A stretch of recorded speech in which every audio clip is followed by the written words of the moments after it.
Hi everyone. ఈరోజు మనం సర్వీస్ను సంబంధించినటువంటి ఎక్స్పోర్ట్ సెట్ గురించి అయితే మనం మాట్లాడుకోబోతున్నాం. సో అసలు ఎక్స్పోర్ట్ సెట్ అంటే ఏంటి, ఎలా ఉంటుంది, ఈ ఎక్స్పోర్ట్ సెట్ అనేటువంటిది చేయడం ద్వారా మనం రెగ్యులర్గా ఒక డేటాను మనం సర్వీస్ నౌలో నుండి ఎలా తీసుకొని రావచ్చు అనేటువంటి థర్డ్ పార్టీ అప్లికేషన్ మీదకి ఎలా పంపించు అనే విషయాన్ని మనం చూడబోతున్నాం. ఎందుకు మరి ఈ ఎక్స్పోర్ట్ చేయడానికి అవసరం ఏంటి అంటే, ఫర్ ఎగ్జాంపుల్ కొన్ని సందర్భాల్లో ఏంటంటే మనం డేటా అనేటువంటిది మిస్ అయ్యే ఛాన్సెస్ ఉంటాయి. సరే, ఇన్స్టాన్స్ అనేటువంటిది ఏదైనా ప్రాబ్లమ్ వచ్చేసి ఇన్స్టాన్స్ అనేటువంటిది సో వెళ్ళిపోవడం కావచ్చు, ఏదైనా జరిగిందనుకోండి, అటువంటి టైంలో మనకి ఇబ్బంది అవుతున్న ఉద్దేశంతో డేటాను మనం ఒక ఫైల్స్లో సేవ్ చేసుకోవడం జరుగుతుంది. అది కూడా ఎక్సెల్ లాంటి అంటే ఫైల్స్లో సేవ్ చేసుకోవాల్సినటువంటి అవసరం ఉంటుంది. సో దానికోసమనే ఈ ఎక్స్పోర్ట్ సెట్ అనేటువంటిది మనకు చాలా ఇంపార్టెంట్. ఓకే, సో ఇది ఎలా చేస్తాను మీకు చూపిస్తాను. నా యొక్క పర్సనల్ డెవలపర్ ఇన్స్టాన్స్లో ఫస్ట్ ఎక్స్పోర్ట్ సెట్ అనేటువంటిది టైప్ చేసుకొని ఇక్కడ ఎక్స్పోర్ట్ సెట్స్ లోపల ఎక్స్పోర్ట్ సెట్ అని, ఎక్స్పోర్ట్ డెఫినేషన్స్ అని, ఎక్స్పోర్ట్ టార్గెట్స్ అనేటువంటి 3 ఉన్నాయి. ఫస్ట్ మనం వెళ్ళాల్సింది ఏంటంటే ఎక్స్పోర్ట్ టార్గెట్ని ఫిక్స్ చేసుకోవాలి. అంటే ఎక్కడ స్టోర్ కావాలి నాకు డేటా అనేటువంటి, ఏ ఫైల్లో నాకు స్టోర్ కావాలనేటువంటిది నేను దాన్ని నేమ్ ఇచ్చుకున్నాను. ఇక్కడైతే నేను హెచ్పి కంప్యూటరైజ్ చేసి మిడ్ సర్వర్ అనేటువంటిది ఖచ్చితంగా ఉండాలి. ఆ మిడ్ సర్వర్ని సెలెక్ట్ చేసుకోవాలి నేను. సో ఇక్కడ ఏంటి, ఆ ఫైల్ యొక్క పాత్ అనేటువంటిది ఏ ఫోల్డర్లో సేవ్ కావాలనేటువంటి దాన్ని నేను తీసుకుంటున్నాను. ఇక్కడ డే వైజ్ ఇన్సిడెంట్స్ అనేటువంటి ఒక ఫోల్డర్లో నేను సేవ్ కావాలనుకుంటున్నాను. సరే, ఇంకా మా డిస్క్రిప్షన్లో ఏంటంటే మనకు అర్థమయ్యే విధంగా సో ఏదైనా ఒక ఇన్ఫర్మేషన్ పెట్టుకోవచ్చు. సో మీరు ఇక్కడ చూడండి, హెచ్పి కంప్యూటర్ అనేటువంటి ఏదైతే నేను టార్గెట్ ఇస్తున్నానో డే వైజ్ ఇన్సిడెంట్స్ అనేటువంటి ఒక ఫోల్డర్ని క్రియేట్ చేసుకుంటుంది. అక్కడ ఇది మన మిడ్ సర్వర్ ఉండేటువంటి లొకేషన్లో మాత్రమే స్టోర్ చేసుకుంటుంది. మిడ్ సర్వర్ని ఎక్కడైతే ఇన్స్టాల్ చేసుకున్నానో అక్కడనే. ఓకే, సింపుల్గా నేను సబ్మిట్ అనేటువంటి దాని మీద క్లిక్ చేసుకున్నాను. ఎక్స్పోర్ట్ టార్గెట్ అనేటువంటిది క్రియేట్ చేయడం జరిగింది. ఓకేనా, హెచ్పి కంప్యూటర్ అనేటువంటి ఎక్స్పోర్ట్ టార్గెట్ని క్రియేట్ చేసుకున్నాను. మరి నెక్స్ట్ ఏంటంటే ఎక్స్పోర్ట్ డెఫినేషన్ అనేటువంటిది కూడా క్రియేట్ చేసుకుందాం. సో ఎక్స్పోర్ట్ డెఫినేషన్ అనేటువంటి క్రియేట్ చేసుకోవడానికి ఎక్స్పోర్ట్ డెఫినేషన్స్ మీదకి వెళ్ళేసి సింపుల్గా న్యూ అనేటువంటి బటన్ మీద క్లిక్ చేశాను. సో ఎప్పుడైతే నేను న్యూ అనేటువంటి బటన్ మీద క్లిక్ చేశానో ఎక్స్పోర్ట్ డెఫినేషన్ అంటే అర్థం ఏంటంటే ఏ ఫీల్డ్స్ అనేటువంటిది వెళ్ళాలి, ఎక్స్పోర్ట్ కావాలి, ఏదైనా కండిషన్ పెట్టుకున్నాం అనుకోండి, ఏ కండిషన్ ఉన్నటువంటి డేటా వెళ్ళాలి అనేటువంటిది మొత్తం ఇక్కడ ఎక్స్పోర్ట్ డెఫినేషన్లో ఉండబోతుంది. ఓకేనా, సో అది ఎక్స్పోర్ట్ డెఫినేషన్ అన్నాను. మరి ఏ టేబుల్లోని రికార్డ్స్ వెళ్ళాలి ఇక్కడ మనకు తెలిసి, నేను ఇప్పుడు ఏమన్నాను, ఇన్సిడెంట్ టేబుల్ యొక్క రికార్డ్స్ అనేటువంటిది వెళ్ళాల్సిందే. అంటే దాన్ని నేను ఎక్స్పోర్ట్ అనేటువంటిది చేసుకుంటున్నాను అనుకోండి. సరే, ఇన్సిడెంట్ టేబుల్ అన్నాను. సో ఇన్సిడెంట్ టేబుల్ నువ్వు సెలెక్ట్ చేసుకోగానే ఫీల్డ్స్ అన్నీ వచ్చాయి కదా. సో మరి నాకు అన్ని ఫీల్డ్స్ అవసరం లేదు, ఓన్లీ కొన్ని ఫీల్డ్స్ మాత్రమే కావాలి. నేను ఏదైతే ఫీల్డ్స్ని సెలెక్ట్ చేసుకుంటానో ఆ ఫీల్డ్స్ మాత్రమే నాకు ఎక్స్పోర్ట్ కావాలి అనుకున్నట్లయితే, సో ఇక్కడ స్లాష్ బకెట్లో ఉన్నటువంటి రైట్ సైడ్ ఉన్నటువంటి డేటా మొత్తాన్ని కూడా, ఆ ఫీల్డ్స్ యొక్క ఇన్ఫర్మేషన్ మొత్తాన్ని కూడా లెఫ్ట్ సైడ్కి పంపించేసి నాకు కావాల్సినటువంటి కొన్ని ఫీల్డ్స్ని మాత్రమే తీసుకోవడం జరిగింది. సో చూద్దాం ఏ ఫీల్డ్స్ని తీసుకున్నాను. చూడండి, నెంబర్ అనేటువంటి తీసుకున్నాను. సో నెక్స్ట్ వచ్చేసిన తర్వాత కాలర్ అనేటువంటిది, అంటే ఎవరైతే రికార్డు క్రియేట్ చేశారో వాళ్ళ పేరు కావాలి కాబట్టి కాలర్ అనేటువంటిది కావచ్చు. అదేవిధంగా నెక్స్ట్ వచ్చేసి ఏం చేద్దాం, స్టేట్ అనేటువంటిది, షార్ట్ డిస్క్రిప్షన్ కూడా అవసరమే అవుతుంది కదా. Right, state and short description అనేటువంటి తీసుకుంటున్నాను. అండ్ నెక్స్ట్ వచ్చేసి కింద డిస్క్రిప్షన్ కూడా తీసుకుందాం. డిస్క్రిప్షన్ తీసుకున్నాను. అండ్ మోర్ ఓవర్ దీంతో పాటుగా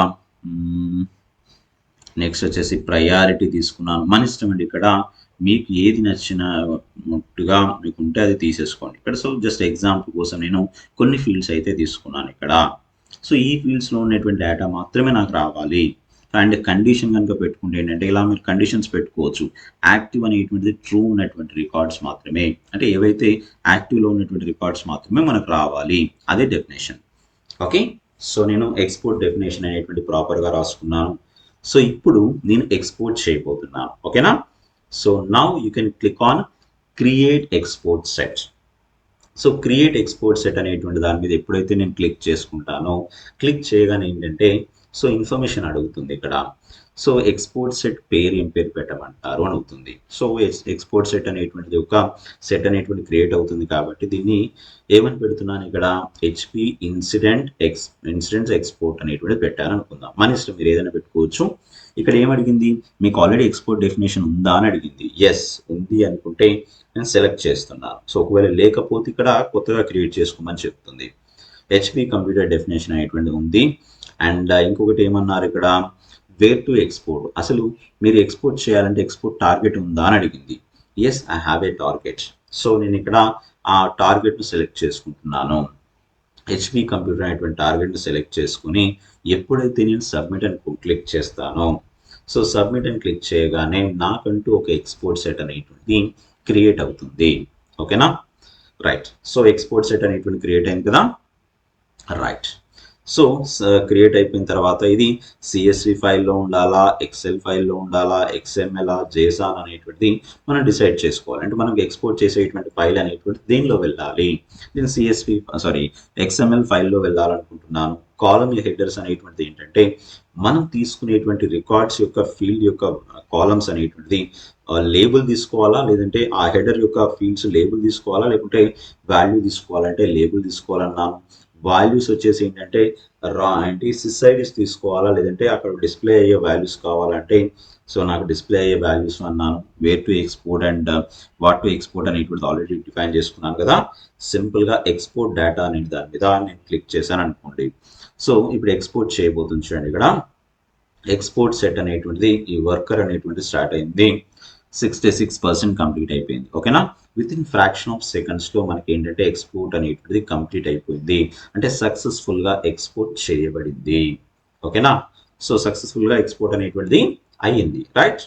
సో చూద్దాం ఒకసారి నిజంగా మరి ఎక్స్పోర్ట్ అనేటువంటిది అయిందా, మనకు డేటా అనేటువంటిది మన ఏంటి సర్వీస్ నౌలో నుండి ఎక్సెల్లో ఫైల్లోకి రావడం జరిగిందా. దట్టు నేను ఏదైతే మిడ్ సర్వర్ను సెలెక్ట్ చేసుకున్నానో ఆ మిడ్ సర్వర్ లొకేషన్లో స్టోర్ అయిందా లేదా చూపిస్తాను మీకు.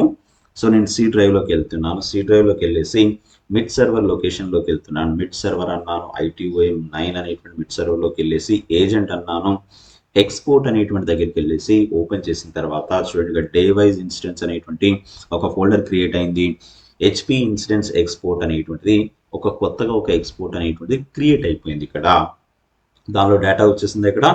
సో చూడండి ఇక్కడ, సో ఇన్సిడెంట్ నెంబర్స్ వచ్చింది and caller, state, short description, priority, updated, created. So మనం ఏదైతే ఇంతకుముందు మనం ఎక్స్పోర్ట్ డెఫినేషన్లో రాసుకున్నామో ఆ డెఫినేషన్ ప్రకారంగా మనకు మొత్తం ఇన్ఫర్మేషన్ అయితే రావడం జరిగింది. ఓకేనా, సో ఇంత సింపుల్గా ఉంటుంది ఇది మనకు ఎక్స్పోర్ట్ చేయడం. మరి ఎందుకు చేయాలి ఎక్స్పోర్ట్ చేయడానికి రీజన్ ఏంటి అంటే ఖచ్చితంగా మేబీ కొన్ని సందర్భాల్లో ఏంటంటే మన ఇన్స్టాన్స్ అనేటువంటి పని చేయలేదు అనుకోండి, డేటాను లాస్ అవుతాం. కాబట్టి ఈ ఎక్స్పోర్ట్ పెట్టుకున్నాం అనుకోండి ఈజీగా మనం ఏం కావచ్చు రిట్రై చేసుకోవచ్చు. అంటే జస్ట్ డేటా అనేటువంటి మన దగ్గర ఉండిపోతుంది. సో మరి ఇది మనం మాన్యువల్గా చేయడం కంటే షెడ్యూల్ పెట్టేద్దాం. ఓకే, షెడ్యూల్ అంటే ఏంటి, మనకు తెలిసినా తెలియకపోయినా ఒక పర్టికులర్గా డే వైజ్గా లేదా ఒక టైం ప్రకారంగా ఎక్స్పోర్ట్ అనేటువంటిది అవుతూ ఉండాలి అనుకుంటే ఎలా చేస్తానంటే షెడ్యూల్ డేటా ఎక్స్పోర్ట్ అనేటువంటిది పెట్టుకొని సో దీనిలో ఏం చేస్తున్నాను ఇక్కడ నేమ్ అనేటువంటిది కాస్త సో తీసుకుంటున్నాను. ఏదైతే షెడ్యూల్ ఎక్స్పోర్ట్ అనేటువంటి పెట్టుకొని ఏం తీసుకుంటున్నాను ఇక్కడ, ఎలా అయితే ఎక్స్పోర్ట్ కావాలి దాని యొక్క షెడ్యూల్ ఎక్స్పోర్ట్ యొక్క ఏం పేరు పెట్టుకుంటున్నానంటే హెచ్పి షెడ్యూల్ ఎక్స్పోర్ట్ అనేటువంటి ఒక ఇన్ఫర్మేషన్ అయితే పెట్టాను. ఓకే, సో మరి ఎక్స్పోర్ట్ సెట్ ఏంటి, ఆల్రెడీ క్రియేట్ చేసుకున్నాము ఎక్స్పోర్ట్ సెట్. సో ఏంటది, సో సెలెక్ట్ చేసుకుందాం. హెచ్పి ఇన్సిడెంట్స్ ఎక్స్పోర్ట్ అనేది ఉంది కదా, అదే ఎక్స్పోర్ట్ సెట్. రైట్. సో ఇది డైలీ రన్ కావాలా లేదా వీక్లీయా మంత్లీయా ఏదైనా ఒక పర్టికులర్ టైం ప్రకారం రన్ కావాలంటే ప్రస్తుతానికైతే నేను డైలీ అనుకుందాం. డైలీ ఒక పర్టికులర్ టైం పెట్టుకుందాం. నేను 17th అవర్ అనో ఎవరైనా ఒక అవర్ పెట్టుకున్నట్టే ఈవినింగ్ 5 o'clock అన్నట్టు. Okay, so evening 5 o'clock run కావాలా. సో డెల్టా ఎక్స్పోర్ట్స్ అనేటువంటిది ఏం చెప్తుందంటే సపోజ్ నేను ఎక్స్పోర్ట్ అనేటువంటిది అయ్యేటప్పుడు సో మళ్ళీ ఎవ్రీ డే అన్ని రికార్డ్స్ నాకు ఎక్స్పోర్ట్ ఎందుకు, ఏదైనా అప్డేట్ అయినవి మాత్రమే నాకు కావాలా లేదా ఈరోజు క్రియేట్ అయినటువంటివి కావాలి. కాబట్టి ఈ ఎనేబుల్ డెల్టా ఎక్స్పోర్ట్స్ అని పెడితే ఏమవుతుంది అంటే ఓన్లీ అప్డేట్ అయినవి మాత్రమే పెట్టుకుంటే అప్డేట్ అయినవి మాత్రమే. ఏదైనా ఒక పర్టికులర్ టైం పెట్టుకున్నాం అనుకోండి, ఆ టైంలో రోజు ఏదైతే అప్డేట్ అయిందో రికార్డ్స్ అవి మాత్రమే చూపిస్తుంది. లేదు ఒక క్రియేటెడ్ అన్నాం అనుకోండి, ఆ రోజు క్రియేట్ అయినటువంటి ఒక డేట్ ఏదైతే మనం మెన్షన్ చేసుకుంటామో ఆ రోజు క్రియేట్ అయినటువంటిది. సో ఇలా మనం డెల్టా ఎక్స్పోర్ట్స్ అనేటువంటి పెట్టుకోవచ్చు. స్క్రిప్టింగ్ ఉంటే స్క్రిప్టింగ్ కూడా రాసుకోవచ్చు. ప్రస్తుతానికైతే నేను ఓన్లీ డెల్టా ఎక్స్పోర్ట్స్ పెట్టేసి సబ్మిట్ అన్నాను. సబ్మిట్ అనగానే నాకు హెచ్పి షెడ్యూల్ ఎక్స్పోర్ట్ అనేటువంటిది క్రియేట్ అయింది. So I will click on execute now. So execute now మీద నేను క్లిక్ చేశాను అనుకోండి. క్లిక్ చేయగానే సో మనకి ఎగ్జిక్యూషన్ అయితే జరిగింది. అంటే ఇప్పుడు నేను కొత్తగా రికార్డ్స్ ఏం చేయలేదు కాబట్టి నాకు ఈ ఫోల్డర్లోకి వెళ్ళి చూసినా కూడా అవే రికార్డ్స్ ఉంటాయి తప్ప వేరే ఉండవు. ఎందుకంటే ఇప్పుడే నేను ఇంతకుముందు ఎక్స్పోర్ట్ చేసి చూపెట్టాను కదా. సో దానికోసం మనం ఎక్స్పోర్ట్లోకి వెళ్ళేసి డే వైజ్ ఇన్సిడెంట్స్ అన్నాం అనుకోండి, యాజ్ ఇట్ ఈస్గా మనం ప్రీవియస్ రికార్డ్నే చూపిస్తుంది అది. ఓకే, ఎందుకంటే ఆల్రెడీ మనం ఇంతకుముందే ఎక్స్పోర్ట్ చేసి పెట్టాం కాబట్టి అప్డేట్ అయితే అయిపోయింది. బట్ నాకు ఎవ్రీడే ఈవినింగ్ 5 o'clock ఏమవుతుందట, సో అప్డేట్ అవుతూ ఉంటుంది రికార్డ్. సో అంటే ఆ షెడ్యూల్ ఎక్స్పోర్ట్స్ అనేటువంటిది జరుగుతూ ఉన్నాయి. ఓకేనా, ఇంత సింపుల్గా మనం ఎక్స్పోర్ట్స్ అనేటువంటి సెట్ ద్వారా డేటాను ఎక్స్పోర్ట్ చేయొచ్చు. ఇది చాలా ఇంపార్టెంట్, ఎందుకంటే ఒక ఇన్స్టాన్స్లో మనం ఏదైనా డేటాను లాస్ అవుతున్నాం, ఏదైనా ప్రాబ్లం వచ్చి ఇన్స్టాన్స్ అనేటువంటిది ఏదైనా ఇష్యూస్ వచ్చేసి ఇన్స్టాన్స్ క్లోజ్ చేయబడింది అంటే డేటాను సెక్యూర్గా ఉంచుకోవడానికి ఈ మెథడ్ అనేటువంటిది చాలా యూజ్ అవుతుంది. ఓకేనా, సో ఐ థింక్ మీ అందరికీ ఈ వీడియో నచ్చిందని అనుకుంటాను. సో నచ్చినట్లయితే లైక్ బటన్ క్లిక్ చేయండి. మీకు ఏమైనా డౌట్స్ ఉన్నట్లయితే కామెంట్ చేయండి. అండ్ సబ్స్క్రైబ్ ఇంతవరకు చేసుకున్నట్లయితే మన ఛానల్ని సబ్స్క్రైబ్ చేసుకోండి. నెక్స్ట్ వీడియోలో ఇంకా మంచి కంటెంట్తో మీ ముందుకు రాబోతున్నాను. ఓకేనా, so thank you very much, bye.